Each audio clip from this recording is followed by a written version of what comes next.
ค่ะยินดีต้อนรับเข้าสู่ Fragmic นะคะ EP วันนี้ก็จะเป็นเรื่องที่เล่าต่อเนื่องมาจากการที่ได้ลองไปเที่ยวที่ประเทศอังกฤษเป็นครั้งแรกนะคะก็เลยอยากจะมาเล่าบางส่วนที่รู้สึกประทับใจกับการเดินทางไปอังกฤษครั้งแรกนะคะก็คือการ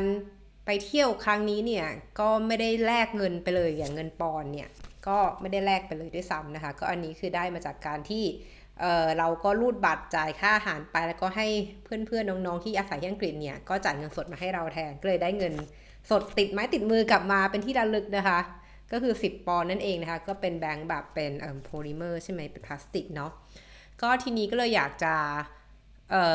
แบ่งปันนะอาจจะชวนคุยนะคะว่าแต่ละท่านมีความเห็นอย่างไรบ้างก็คือสังคมไร้เงินสดเนี่ยเป็นสิ่งที่เราพูดกันถึงมานานแล้วเหมือนกันไม่ได้พูดถึงแค่ 2-3 ปีที่ผ่านมาแต่พูดมาอย่างน้อยก็5 ปีแล้วนะคะซึ่งก็พอได้ไปอยู่ที่อังกฤษประมาณ6 วันเนี่ยก็รู้สึกว่าชีวิตเนี่ยมันสะดวกสบายโดยที่ไม่ต้องไปแลกเงินนะคะก็ใช้บัตรเครดิตแตะได้เกือบทุกอย่างเลยไม่ว่าจะเป็นร้านอาหารที่จะค่อนข้างบางแห่งบอกเลยว่าไม่รับเงินสดนะคะรับแต่บัตรเครดิตหรือว่าอะไรก็ตามที่เป็นcashless นะคะแล้วก็เป็น contactless ก็คือไม่มีการจับของจับแลกเปลี่ยนต่างๆซึ่งอันนี้เข้าใจว่ามันเป็นผลที่เกิดมาจากโรคโควิดนะคะในตั้งแต่ 2019 เป็นต้นมาก็จะเริ่มมีนอกจาก cashless แล้วก็จะมี contactless ด้วยนะคะทีนี้เนี่ยตั้งแต่สมัยที่ไฟอยู่เรียกว่าทำงานด้านนี้มาเนี่ยก็รู้สึกว่ามันมีการทำสังคมไร้เงินสดเนี่ยมันเป็นสิ่งที่ต้องผลักดันจากภาครัฐนะคะดังนั้นเนี่ยก็จำได้ว่าทางประเทศทางสแกนดิเนเวียอย่างสวีเดนเนี่ยจะเป็นประเทศแรกที่แรกๆเลยที่ค่อนข้างจะสนับสนุนนะคะแล้วก็พยายามจะให้ประชาชนเนี่ยใช้เงินแบบที่ไม่ใช่เงินสดนะคะดังนั้นวันนี้ท็อปิกก็คือว่าประเทศไหนบ้างที่ใช้ cashless นะคะที่หรืออันดับต้นๆของโลกเนี่ยก็1เลยคือสวีเดนนะคะแล้วก็2เลยนะคะก็เป็นของประเทศจีนนะคะที่ตอนนี้นอกจากจะอาลีบาบานี่แทบจะเป็นทุกอย่างเลยแม้แต่คนขอทานต่างๆเนี่ยเขาก็จะมี QR code ให้สแกนถ้าเกิดจะบริจาคเงินนะไม่ต้องใช้เงินสดแล้วนะแล้วก็ไม่ต้องมีเหตุผลที่บอกว่าไม่มีเงินสดไม่มีเศษเงินแล้วก็เลยจะบริจาคให้คนขอทานไม่ได้นะคะอันนี้ไม่มีเหตุผลนั้นแล้วนะคะอันดับ3เนี่ยคือนอร์เวย์นะคะอันดับที่4เนี่ยคือเนเธอร์แลนด์นะคะอันดับที่5ฟินแลนด์อันดับที่6เนี่ยคือประเทศอังกฤษนั่นเองค่ะทีนี้เนี่ยก็จริงๆแล้วจะเห็นได้ว่ารายชื่อของประเทศต่างๆทั้งหมดเนี่ยที่เป็นผู้นำด้านการใช้เงินสดแบบสังคมไร้เงินสดเนี่ยก็คือจะเป็นอยู่ในกลุ่มของประเทศยุโรปนะคะโดยที่มีจีนเท่านั้นที่เป็นแกะดำอยู่คนเดียวในกลุ่มท็อป6นะคะแล้วก็ที่น่าสนใจคือไม่มีประเทศเยอรมันเนาะทั้งจริงแล้วเยอรมันเนี่ยเป็นประเทศที่เรียกว่ามหาอำนาจของยุโรปประเทศหนึ่งเลยนะคะนั้นหัวข้อของทำไมเยอรมันถึงไม่ใช้เงินสดเนี่ยเดี๋ยวจะเก็บไว้คุยทีหลังนะคะก่อนอื่นคุยก่อนเลยว่าเนี่ยที่อังกฤษเนี่ยเวลาที่ไปนะคะก็มีบัตรเครดิตใบเดียวนะคะจ่ายเงินไม่ว่าจะเป็นซูเปอร์มาร์เก็ตนะคะหรือแม้แต่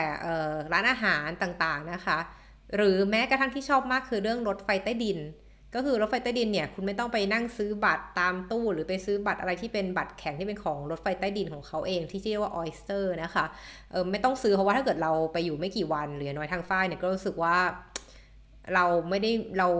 ต้องยอมรับว่าไม่ได้วางแผนมากไปอังกฤษครั้งนี้เนี่ยก็คือไปจริงก็คือจะไปดูเทนนิสอะไรอย่างนี้นะคะแล้วก็จริงแล้วแค่อยากไปดูเมืองอยากไปเดินเล่นในเมืองอยากดูศึกษาผู้คนไป observe สังเกตการไปร้านหนังสือเนี่ยคือเป็นเป้าหมายหลักก็เลยจะไม่ได้ไปดูพวกอะไรพระราชวังบิ๊กเบนอะไรอย่างเงี้ยไม่ได้ไปเลยนะคะแม้แต่ไปเคารพศพควีนก็ไม่ได้ไปเหมือนกันเพราะว่าก็ไม่ได้อยู่ในแผนนะเราเน้นการดูคนดูเมืองมากกว่านะอยากสัมผัสว่าเขาใช้ชีวิตกันยังไงนะในมหานครลอนดอนนะคะดังนั้นเนี่ยพอเราไม่ได้เตรียมตัวขนาดนั้นหรือไม่ได้คิดว่าจะมีแผนเลยแน่นอนเนี่ยบอกเลยว่าก็ไปแบบบินไปเลยจากเยอรมันโดยที่เราก็มีเงินยูโรในกระเป๋าตังค์แค่นั้นเองแล้วก็มีบัตรเครดิตนะคะก็พอไปถึงเนี่ยก็รถไฟเนี่ยก็เอาบัตรเครดิตแตะได้เลยตรงเครื่องแล้วมันก็เข้าระบบได้เลยเสร็จแล้วตอนออกมันก็แตะออกซึ่งเขาก็จะเรียกว่าตัด1 ปอนด์ไปก่อนในครั้งแรกที่ใช้แล้วก็ถ้าเกิดเราใช้ทั้งวันอย่างเงี้ยค่ะมันหลีรอบเนี่ยเขาก็จะค่อยๆตัด ตามจำนวนที่เราใช้การเดินทางไปซึ่งค่อนข้างสะดวกเลยสำหรับคนที่ไม่อยากไปยุ่งวุ่นวายกับการซื้อตั๋วอะไรอย่างเงี้ยหรือแม้แต่สัมผัสพวกตู้จ่ายตั๋วที่มันจะเป็นอะไรที่มีคนหลายเชื้อชาติมาแตะนะคะซึ่งตอนนี้เนี่ยก็เอาจริงๆแล้วตอนที่ประเทศอังกฤษเนี่ยก็รู้สึกว่าก็ไม่มีใครใส่หน้ากากกันแล้วนะคะคือน้อยมากคือฝ้ายเนี่ยก็จะเน้นว่าถ้าอยู่ในรถไฟหรือที่คนเยอะเนี่ยฝ้ายก็จะใส่แต่ถ้าเกิดอยู่ข้างนอกoutdoor อยู่ข้างนอกที่แจ้งนะคะหรือแม้แต่ในห้างเกิดใหญ่ๆเงี้ยเราก็จะไม่ใส่หน้ากากแล้วเหมือนกันทีนี้กลับมาที่เรื่องของการสังคมไร้เงินสดเนื่องจากว่าเราก็เป็นคนที่ทำงานด้านเรื่องความยั่งยืนนะคะเรื่องของการดูเรื่องของ ESG อย่างเงี้ยค่ะก็อยากจะมาชวนคุยว่าสังคมไร้เงินสดจริงๆแล้วเนี่ยมันดีอย่างไรบ้างมันมีผลกระทบเชิงบวกต่อสิ่งแวดล้อมและสังคมอย่างไรบ้างนะคะซึ่งก็ต้องเล่าให้ฟังนะคะว่าจริงๆแล้วเนี่ยทุกอย่างในโลกนี้มันมีทั้งเชิงบวกและเชิงลบนะคะแล้วก็หลายครั้งเนี่ยการที่จะให้คนเปลี่ยนพฤติกรรมบางอย่างเนี่ยมันก็ไม่ใช่แค่บอกเขาว่าประโยชน์คืออะไรนะ1 2 3 4 5มีมากกว่าผลเสียแล้วเขาจะทำตามอันนี้ก็ไม่ใช่เพราะบางคนก็อาจจะชอบแต่การใช้แบบนี้มากกว่าไม่ว่าจะประโยชน์จะเยอะแค่ไหนในอีกแบบหนึ่งฉันก็จะไม่ใช่ฉันก็จะใช้อันนี้แหละที่ฉันรู้สึกชอบรู้สึกคุ้นเคยนะคะดังนั้นเนี่ยวันนี้ก็เลยอยากจะมาชวนคุยนะคะว่าเวลาที่เราคำนึงถึงผลประโยชน์เชิงบวกเนี่ยหรือว่าวิเคราะห์นะคะผลกระทบนะคะเชิงบวกเชิงลบของการใช้สิ่งของต่างๆในที่นี้คือเงินสดที่ประกอบด้วยเงินที่เป็นแบงก์ก็คือเป็นกระดาษนะคะธนบัตรหรือว่าเป็นเหรียญก็ตามทีนะคะอันนี้คือเป็นเงินสดเทียบกับอะไรที่ไม่ใช่เงินสดก็ไม่ว่าจะเป็นบัตรเครดิตบัตรเดบิตนะคะหรือแม้แต่ QR code ใช้ผ่านมือถืออันเนี้ยจนไปถึงพวกกลุ่มคริปโตเคอเรนซีอย่างเงี้ยที่ตอนนี้ก็บอกว่าเป็นเงินแบบใหม่เนาะมันมีผลกระทบต่อสิ่งแวดล้อมอย่างไรบ้างนี่มองแค่สิ่งแวดล้อมก่อนซึ่งการจะมองว่าสิ่งเหล่านี้มีผลกระทบเชิงสิ่งแวดล้อมอย่างไรบ้างเนี่ยคุณต้องดูวงจรชีวิตเนาะไลฟ์ไซเคิลของมันดังนั้นเนี่ยตัวที่เป็นเงินสดไม่ว่าจะเป็นธนบัตรหรือเป็นเหรียญกระสาบเนี่ยมันแน่นอนมันมีแมททีเรียลนะคะได้หมายความว่ามันมีวัตถุดิบเช่นเหรียญเนี่ยก็คือโลหะต่างๆนานาซึ่งโลหะอันเนี้ยคุณจะได้มาก็ต่อเมื่อต้องมีการทำเหมืองเนาะต้องมีการไปถลุงแร่ต่างๆซึ่งกระบวนการเหล่านี้แน่นอนว่ามันก็ไม่ค่อยเดียวสิ่งแวดล้อมอยู่แล้วนะคะอันนี้ส่วนหนึ่งเลยคือเรื่องของวัตถุดิบที่เป็นเหรียญนะคะแต่ถ้าเกิดเป็นเรื่องของกระดาษหรือธนบัตรที่ตอนนี้มันก็มีหลายแบบนะคะไม่ว่าจะเป็นแบบที่เป็นกระดาษนะคะเป็นหลักหรือแม้แต่ปัจจุบันนี้อย่างของอังกฤษที่อย่างอันนี้ที่เป็นรุ่นใหม่อันนี้ก็จะเป็นโพลิเมอร์นะคะเป็นพลาสติกนะคะที่จะค่อนข้างทนกว่าอันนี้ก็เป็นเรียกว่าเป็นวัตถุดิบเนาะถ้าเกิดเป็นกระดาษเราก็จะรู้ว่ามันต้องมาจากต้นไม้แต่ถ้าเป็นพลาสติกหรือโพลิเมอร์เนี่ยก็จะรู้ว่ามันเป็นเหมือนเป็นพวกปิโตที่มาจากเป็นสารเคมีที่เป็นส่วนได้มาจากการทำปิโตเคมีต่างๆนะคะหรือแม้แต่จากการขุดแหล่งพลังงานพวกฟอสซิลเป็นต้นอะไรเงี้ยก็นี้ก็มาตรงนั้นอันนี้คือส่วนของ material เห็นได้ว่า material เนี่ยมันก็มีผลกระทบเชิงลบต่อสิ่งแวดล้อมในกระบวนการของการได้มาของสิ่งเหล่านั้นนะคะขึ้นอยู่กับว่าคุณใช้วิธีการอย่างไรในการได้มาเช่นถ้าเกิดคุณใช้วิธีการขุดเจาะหรือวิธีการโปรเซสกระดาษหรือพลาสติกเนี่ยหรือโพลิเมอร์ในการทำอันนี้ด้วยพลังงานสะอาดอันนี้ก็จะดีกว่าการใช้พลังงานฟอสซิลเป็นต้นแต่นอกเหนือจากการดูเรื่องวัตถุดิบแล้วคุณต้องดูเรื่องของการขนส่งด้วยคือเมื่อไรก็ตามที่เป็นฟิสิกอลอย่างเงี้ยค่ะหรือแม้แต่เป็นcashless คือเป็นเหมือนเงินบัตรเครดิตก็ตามทีมันก็จะมีการกระบวนการในการทำ transaction ในการเหมือนซื้อขายเดบิตเครดิตอันนี้มันก็มีการใช้พลังงานเข้ามาเกี่ยวข้องตรงนี้จะมองยากแล้วว่างั้น transport การขนจากเงินจาก A ไป B เนี่ยไม่ว่าจะเป็นเหรียญหรือเป็นกระดาษเป็นธนบัตรเนี่ยมันมีผลกระทบต่อสิ่งแวดล้อมต่างกันแค่ไหนซึ่งวิธีการคิดอย่างง่ายๆเลยก็คือเหรียญมันก็หนักกว่ามันก็อาจจะต้องใช้พลังงานในการขนส่งมากกว่ากระดาษที่อาจจะเบากว่าแล้วก็ยัดได้เยอะกว่าอะไรทำนองนี้เป็นต้นหรือแม้แต่ในบทความที่เขาก็พูดถึงว่าจริงๆแล้วค่าเทียบธนบัตรที่เป็นกระดาษแบบปกติที่ใช้ที่ตอนนี้เรียกว่าการใช้กระดาษเนี่ยก็อยู่ใช้อยู่หลายประเทศเนาะที่อันนี้เขาลิสต์มาก็อาจจะอยู่ในพวก พวกกลุ่มประเทศที่อย่างอเมริกาเนี่ยก็น่าจะใช้อยู่ใช่ไหมเป็นกระดาษนะคะเพราะว่ากลุ่มที่ใช้พลาสติกเนี่ยหรือโพลิเมอร์เนี่ยก็จะมีแค่ประเทศแคนาดาประเทศออสเตรเลียแล้วก็ประเทศอังกฤษนะคะที่อันนี้ในบทความนี้พูดถึงนะคะแล้วก็นอกจากนั้นเนี่ยก็จะเป็นกระดาษเขาก็จะบอกว่าในการเหมือนคนในเงินสดก็คือต้องมีตู้ ATM เนาะคือการที่คุณจะเอาเงินสดออกมาจากธนาคารเนี่ยก็คือออกมาจาก ATM ดังนั้นเนี่ยถ้าเขาก็บอกว่าจริงแล้วถ้าเกิดเป็นโพลิเมอร์เนี่ยมันจะบางมันจะทำได้บางมากแล้วมันก็จะไม่ขาดเป็นพลาสติกนั้นมันทำให้พื้นที่เก็บใน ATM เนี่ยที่เทียบกันปกติแล้วมันเป็นกระดาษกับโพลิเมอร์เทียบกันกระดาษมันจะหนากว่าเนาะทำให้เหมือนพื้นที่เก็บใน ATM เนี่ยก็จะเก็บได้น้อยกว่าเพราะกระดาษเนี่ยมันหนาทำให้มันกินพื้นที่มากกว่าโพลิเมอร์เป็นต้นดังนั้นเนี่ยทำให้การขนส่ง1ครั้งเนี่ยแทนที่จะส่งได้ทั้งหมด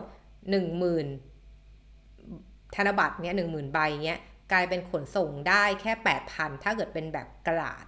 แบบปกติแบบโบราณนะเป็นต้นทำให้เหมือนต้นทุนต่อการขนส่ง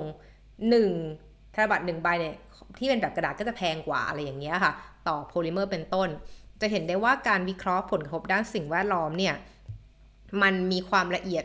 ขนาดนี้เลยคือดูทั้งในเรื่องของ Input Output แล้วก็พลังงานที่ใช้ในแต่ละขั้นตอนคือบอกได้เลยว่าการใช้ชีวิตของเราทุกคนเนี่ยมันจะมีพลังงานเข้ามาเกี่ยวข้องหรือแม้แต่กระทั่งเรื่องการบอกว่าในการเหมือนการซื้อของอย่างเงี้ยค่ะก็จะบอกนะคะว่าการที่เราไปซื้อของไม่ได้เป็นซื้อด้วยบัตรเครดิตหรือจะซื้อด้วยเงินสดเนี่ยถ้าคุณซื้อทีเดียวและ5ชิ้นมันก็จะประหยัดพลังงานในการโปรเซสกระบวนการจ่ายเงินต่างๆออกบิลต่างๆมากกว่าที่คุณจะเหมือนซื้อของ5ชิ้นแต่ไปครั้งหนึ่งซื้อ1ชิ้นไปครั้งหนึ่งซื้อ1ชิ้นรวมทั้งหมด5ครั้งอะไรอย่างเงี้ยเป็นต้นอันนี้ความละเอียดอ่อนในการคิดคำนวณเรื่องของผลกระทบด้านสิ่งแวดล้อมนะคะแล้วเขาก็มีการพูดถึงต่อนะคะว่าถ้างั้นต่อมาคุยเรื่องของบัตรเดบิตกับเครดิตหน่อยว่าเป็นยังไงเขาก็บอกว่าบัตรเดบิตกับเครดิตการ์ดที่เราใช้กันอยู่เนี่ยมันก็จะทำจากพลาสติกเป็นส่วนใหญ่ซึ่งพลาสติกมันก็จะเข้าอีหลอบเดิมว่ามันก็เป็นแมททีเรียลที่ในการดึงมันออกมาใช้อะไรอย่างเงี้ยมันก็จะมีผลกระทบทางลบต่อสิ่งแวดล้อมทั้งหมดแหละดังนั้นเนี่ยมันก็จะมีเหมือนมาตรการอะไรใหม่ๆมากมายที่เข้ามาช่วยในการลดผลกระทบด้านสิ่งแวดล้อมที่ทางองค์กรเนี่ยก็พยายามจะใช้เช่นในการเหมือนจะไม่มีการส่งเหมือนใบเสร็จรับเงินอะไรอย่างเงี้ยหรือ print statement ให้เป็นกระดาษและจะส่งเป็นอิเล็กทรอนิกส์แทนอะไรอย่างเงี้ยเพื่อลดการใช้กระดาษในกระบวนการทำการใช้จ่ายต่างๆนะคะแล้วก็รวมทั้งในเรื่องของการเขาบอกบางครั้งเนี่ยการนำบัตรเครดิตเนี่ยไปรีไซเคิลกลับมาใช้ใหม่บางครั้งต้นทุนมันหรือว่าผลต้นทุนต่อสิ่งแวดล้อมเนี่ยมันจะแพงกว่าการที่จะไปทำลายทิ้งซะอีกเพราะว่ามันก็ต้องใช้พลังงานในการรีไซเคิลหรือการทำให้มันดีขึ้นเป็นต้นแต่ทั้งนี้ทั้งนั้นนะคะเขาก็มีการวิเคราะห์มาว่าถ้าเทียบบัตรเดบิตก็คือเป็นบัตรเงินสดกับบัตรเครดิตการ์ดเนี่ยก็ถือได้ว่าบัตรเดบิตจะมีผลกระทบต่อสิ่งแวดล้อมน้อยกว่าเครดิตการ์ดเนื่องด้วยที่ว่าบัตรเดบิตเนี่ยมันก็จะเป็นหลักการที่ว่าคุณมีเงินสดอยู่แล้วคุณก็จ่ายเงินจากเงินสดที่คุณมีอยู่ใช่ไหมคะแต่ว่าถ้าเกิดเป็นเครดิตการ์ดเนี่ยมันคือเป็นเครดิตเนาะเขาก็ต้องมีส่งเอกสารไปมากับทางเราให้รับทราบนี่คือเงินนะงั้นคุณต้องจ่ายเงินมาเลยทำให้เหมือน transaction ของเดบิตเครดิตการ์ดเนี่ยเครดิตการ์ดจะมี transaction ที่เยอะกว่าทำให้กระบวนการเนี่ยในเรื่องของการดำเนินงานให้จบ1วงจรชีวิตเนี่ยก็จะมีต้นทุนด้านสิ่งแวดล้อมสูงกว่าเป็นต้นนะคะอันนี้ก็เป็นส่วนหนึ่งแล้วก็แต่ถ้าเทียบเดบิตการ์ดกับเงินสดเนี่ยเขาบอกได้เลยว่าจากการวิเคราะห์ Life Cycle Analysis นะคะคือวงจรชีวิตวงจรผลิตภัณฑ์เนี่ยเขาจะบอกเลยว่าเดบิตการ์ดเนี่ยจะมีต้นทุนด้านสิ่งแวดล้อมเพียงแค่1 ใน 5เท่านั้นของเงินที่เป็นเงินสดก็เรียกได้ว่าจริงๆแล้วการใช้เงิน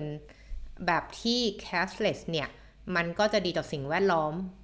โดยแบบเฉลี่ยมากกว่าการใช้เงินสดเป็นต้นเพราะว่ามันจะไม่มี material อะไรต่างๆเนี้ยเข้ามาเกี่ยวข้องด้วยนะคะทีนี้มันก็มีส่วนที่พูดถึงเรื่องของคริปโตเคอเรนซีนิดนึงอันนี้จะไม่แตะมากนะเพราะเราก็ไม่ได้ against อะไรมากมายแต่ว่าเราก็เป็นหัวโบราณหนึ่งอะไรที่เราไม่เข้าใจอย่างถ่องแท้แล้วก็ยังไม่อยากไปยุ่งกับมันนะคะแต่เขาก็บอกว่าการใช้คริปโตเคอเรนซีที่บอกว่าจะเป็นเงินที่จะช่วยในเรื่องของการลดการคอร์รัปชันลดการฟอกเงินต่างๆเนี่ยในเชิงของมุมมองของสิ่งแวดล้อมแล้วเนี่ยมันค่อนข้างใช้1 Bitcoin transaction เนี่ยใช้พลังงานหรือว่ามันมี ฟุตปรินต์ต่างๆเนี่ยค่อนข้างเยอะเลยเพราะว่า1ครั้งในการทำ transaction เนี่ยมันต้องใช้พลังงานเยอะมากๆเลยในการรันบล็อกเชนต่างๆหรือการยอมรับว่าสิ่งที่เกิดขึ้นเนี่ยเป็น transaction ที่ถูกต้องก็เลยทำให้เนี่ยจริงแล้วถ้าเกิดคุณจะใช้ Bitcoin เนี่ยเป็นเงินกระแสหลักหรือว่ามองมุมมองของสิ่งแวดล้อมเนี่ยก็จะควรจะต้องใช้พลังงานสะอาดในการรันการทำ mining ต่างๆนะคะแล้วนอกจากนี้เนี่ยคนที่เขาก็บอกนะคะว่าในบางแห่งเนี่ยเรียกว่าเน็ตเวิร์กของการขุด Bitcoin เนี่ยอาจจะใช้พลังงานเยอะกว่าบางประเทศด้วยซ้ำในการทำตรงนี้อะค่ะซึ่งมันก็ไม่เคยเกี่ยวกับสิ่งแวดล้อมถูกไหมถ้าเกิดพลังงานที่คุณใช้มันเป็นเรื่องของพลังงานฟอสซิลแล้วก็นอกจากนั้นเขาจะบอกว่าบริษัทหรือคนที่ขุด Bitcoin เนี่ยก็มีแนวโน้มที่จะต้องเปลี่ยนคอมพิวเตอร์บ่อยเพราะว่ามันใช้พลังงานหรือใช้ศักยภาพของคอมพิวเตอร์ค่อนข้างเยอะซึ่งมันจะก่อเกิดอิเล็กทรอนิกส์เวสต์อยู่ดีนะคะดังนั้นทั้งหมดทั้งมวลเนี่ยคืออยากจะเล่าให้ฟังว่าแต่ละเครื่องไม้เครื่องมือที่มีอยู่ในโลกนี้มันมีทั้งข้อดีข้อเสียแล้วก็มันก็ขึ้นอยู่กับบริบทของเราในการบริหารจัดการด้วยคือมันไม่มีอะไรที่มันเสียหมดทุกอย่างเลยหรือไม่มีอะไรที่มันดีไปหมดทุกอย่างไม่มีข้อเสียอันนี้เป็นไปได้ค่อนข้างยากนะคะเพียงแต่เราต้องพยายามหาวิธีการทำไงให้มันลดข้อเสียผลทางเชิงลบตรงนั้นให้มากที่สุดนั่นเองนะคะแล้วก็ทีนี้ก็ในด้านของสังคมเนี่ยนอกจากพูดถึงเรื่องความยั่งยืนเนี่ยมันต้องพูดทั้งสิ่งแวดล้อมและสังคมเนาะเขาก็จะบอกนะคะว่าจริงๆแล้วในเรื่องของการทำ cashless society เนี่ยหรือแม้แต่เรื่องการทำธุรกรรมต่างๆทางมือถือหรือทางอินเทอร์เน็ตได้เนี่ยมันก็มีผลประโยชน์ทางเชิงสังคมด้วยนะคะเพราะว่าส่วนหนึ่งเนี่ยมันเรียกว่ามันเป็นพาร์ทหนึ่งของเป้าหมาย SDG นะคะของสหประชาชาติที่บอกว่าอยากจะให้เกิดการ financial inclusion คือการยังไงดีคือการเปิดโอกาสให้คนทุกเพศทุกวัยทุกกลุ่มไม่ว่าจะเปราะบางยากจนแค่ไหนเนี่ยได้มีโอกาสเข้าถึงการเงินที่ถูกต้องการเงินที่อยู่ในระบบที่มีความเป็นธรรมมากกว่าจะไปกู้เงินนอกระบบอะไรที่เป็นชาร์กโลนอย่างเงี้ยค่ะดังนั้นส่วนหนึ่งเลยการที่เราเปิดโอกาสให้มีการทำธุรกรรมผ่านทางมือถือได้อย่างเงี้ยมันก็จะทำให้ช่วยลดความยากจนนะคะแล้วก็ทำให้เหมือนผู้หญิงโดยเฉพาะกลุ่มผู้หญิงเนี่ยที่อาจจะเป็นกลุ่มเปราะบางมากกว่ากลุ่มอื่นๆเนี่ยมีโอกาสที่จะตั้งเนื้อตั้งตัวสร้างธุรกิจของตัวเองได้สามารถรับจ่ายเงินได้ถึงแม้ว่าตัวเองอาจจะไม่มีบัญชีธนาคารหรือไม่สะดวกในการเดินทางไปธนาคารที่เป็นสาขาจริงๆคุณก็ทำผ่านทางมือถือได้อะไรทำนองนี้อันนี้ก็เป็นส่วนหนึ่งที่หลายประเทศเนี่ยพยายามจะโปรโมทสนับสนุนในเรื่องของการให้คนทุกเพศทุกวัยเนี่ยที่ถึงวัยที่เรียกว่ามีความรู้ทางการเงินแล้วอย่างน้อยเกิน18เนี่ยสามารถเข้าถึงเครื่องไม้เครื่องมือเช่นมือถือเนี่ยเพื่อเป็นการเข้าถึงธนาคารการเงินที่ถูกต้องนั่นเองค่ะเพียงแต่ก็จะเห็นได้ว่านะคะมันก็มีความยากก็คือว่ามือถือก็ไม่ใช่ของที่ถูกขนาดนั้นอะไรอย่างนี้นะคะคือมือถือเฉยๆก็ไม่พอคุณต้องมีอินเทอร์เน็ตด้วยถูกไหมดังนั้นถ้าเกิดประเทศไหนเนี่ยอินฟราสตรัคเจอร์ด้านอินเทอร์เน็ตมันไม่พอคอมมูนิเคชันมันไม่ดีอย่างเงี้ยเรื่องพวกนี้ก็ไม่ต้องพูดถึงเลยเพราะคุณก็จะไม่สามารถทำธุรกรรมทางการเงินได้อยู่ดีนะคะดังนั้นในหัวข้อเรื่องของการที่จะทำ cashless society เพื่อจะให้เกิดการเข้าความเท่าเทียมให้โอกาสที่เท่ากันมีความเสมอภาคกับคนทุกเพศทุกวัยเนี่ยก็เป็นเรื่องที่ไม่ใช่แค่โยนมือถือให้ทุกคนประชาชนในประเทศทุกคนมีมือถือแล้วมันจะสำเร็จคุณต้องมีการทำเหมือนอินเทอร์เน็ตเน็ตเวิร์กนะคะมีการทำอินฟราสตรัคเจอร์โครงสร้างพื้นฐานให้พร้อมนะคะแล้วก็มีการให้ความรู้ทางการเงินกับคนเหล่านี้ด้วยนั้นบริษัทที่เป็นธนาคารต่างๆเนี่ยค่ะก็จะต้องเรียกว่ามาใส่ใจเรื่องของการให้ความรู้ทางการเงินกับกลุ่มคนเปราะบางในภาษาที่เขาเข้าใจด้วยนะคะทีนี้ขอปิดท้ายสั้นๆนะคะไม่อยากพูดนานเกินก็คือทำไมคนเยอรมันถึงรักเงินสดจังเลยนะคะบอกได้เลยนะคะตอนที่มาอยู่เยอรมันแต่2007เนี่ยคือประเทศเนี้ยเขาไม่ได้ให้บัตรเครดิตง่ายขนาดนะคะคือเขาบอกเลยว่าในปี2011เนี่ยคือมีแค่ 33% ของประชากรเยอรมันที่มีบัตรเครดิต 33% จาก100 คนอย่างเงี้ยมีบัตรเครดิตเท่านั้นนะคะคือสมัยที่เฟยมาเรียนเป็นนักเรียนเนี่ยไม่มีนักเรียนคนไหนในมหาลัยมีบัตรเครดิตหรือที่ฝ้ายรู้จักมีบัตรเครดิตในเวลาที่จะซื้อของผ่าน eBay เงี้ยสมัยก่อนนู้นเลยนะ2007-2008เนี่ยมันต้องใช้บัตรเครดิตเท่านั้น พวกนี้ต้องมายืมบัตรเครดิตฝ้ายในการจ่ายเงินเพราะว่าเขาไม่มีบัตรเครดิตเขาบอกว่าธนาคารไม่มีทางให้บัตรเครดิตถ้าเกิดคุณไม่มีเงินเดือนหรือไม่มีหลักฐานการเงินที่แน่นอนแล้วก็ที่เนี่ยค่อนข้างใช้บัตรเดบิตคือบัตรเงินสดเป็นหลักคือในเมื่อคุณต้องมีเงินคุณถึงจะซื้อของได้คุณจะเอาเงินอนาคตมาใช้ไม่ได้ซึ่งส่วนหนึ่งเนี่ยเขาก็มีการวิเคราะห์หาเหตุผลเนาะว่าทำไมคนเยอรมันทั้งที่เป็นประเทศที่แข็งแกร่งเนาะแล้วก็มีอุตสาหกรรมที่ใหญ่ร่ำรวยเนี่ยถึงยังดูโบราณดูยังใช้เงินสดอยู่ก็บอกว่าส่วนหนึ่งก็เป็นประสบการณ์เนาะที่ฝังใจจากสมัยสงครามโลกต่างๆที่เกิดภาวะเงินเฟ้อที่มีความไม่มีเสถียรภาพทางการเงินดังนั้นเนี่ยเขาก็จะมีความระมัดระวังสูงแล้วก็มีความตระหนี่หรือมีความระวังมัธยัสถ์ในการใช้เงินนะคะแล้วส่วนหนึ่งเนี่ยก็เป็นเรื่องที่บอกว่าเขาก็อยากให้มีความเป็น anonymous คือมีความเป็นนิรนามเพราะใช้เงินสดมันไม่มีการบอกว่าเงินสดนี้มาจากใครแต่ถ้าเกิดใช้บัตรเครดิตหรืออะไรก็ตามที่เป็นโมบายเนี่ยมันจะมีชื่อเราแปะในทุกการใช้จ่ายซึ่งเขาไม่ชอบคนเยอรมันจะค่อนข้างห่วงความเป็นส่วนตัวมากๆเลยมีปัญหาเรื่องกล้องวงจรปิดบ่อยมากที่บ่นกันว่าทำไมต้องติดด้วยตรงนี้อะไรอย่างเงี้ยมันละเมิดความเป็นส่วนตัวของประชาชนหรือเปล่านะคะแล้วก็ส่วนต่อมาเขาก็บอกว่ามันการที่เขาเห็นเงินสดในกระเป๋าสตางค์เนี่ยมันทำให้เขารู้สึกว่าสามารถควบคุมการใช้จ่ายของเขาได้เขาใช้ไปเท่าไหร่แต่ละเดือนนะคะแล้วก็ที่น่าสนใจคือการเป็นหนี้เนี่ยเป็นสิ่งที่คนเยอรมันเนี่ยไม่ชอบคนเยอรมันถือว่าเป็นประเทศร่ำรวยที่มีอัตราการเป็นเจ้าของบ้านอ่ะคือมีบ้านของตัวเองน้อยมากนะคะคือทุกคนจะเน้น